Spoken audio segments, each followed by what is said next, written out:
برداشت نہیں ہو سکتا ہے۔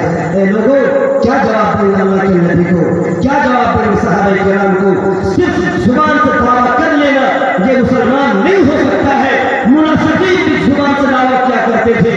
افسوس کی بات ہے سرزمین مروچن میں زندگی میں پہلی بار اجلاس ہو رہا ہے، لیکن یہاں کے باشندگان کو کیا ہو گیا، یہاں کے نوجوانوں کو کیا ہو گیا جو اللہ اور اس کے رسول کی باتوں کو سننے سے بھاگتے ہیں، ڈرتے ہیں اور ادھر ادھر انتشار فہمی کے شکار ہے۔ اے لوگوں، اگر آج بھی اور ابھی بھی میری آواز آپ کے کانوں سے ٹکرا رہی ہے، خدا اللہ کا واسطہ میں دیتا ہوں، اللہ کا واسطہ میں دیتا ہوں، شامیانے میں آئے، ٹینٹ میں آئے، علماء کرام آپ سے روبرو ہوں گے انشاءاللہ۔ 4:30 بجے آپ کا پروگرام ختم ہوگا، اس وقت دعا ہوگی۔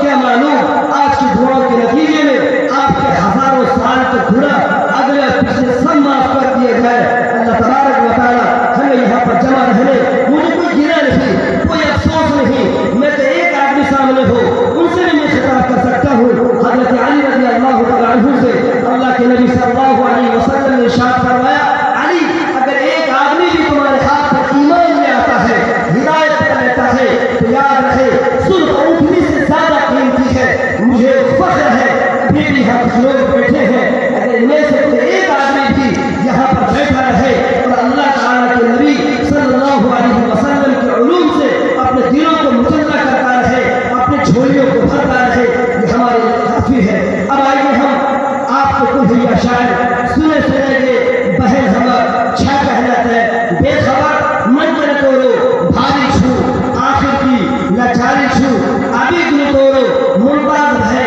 سنے تو تورا کلیہ بھاشا۔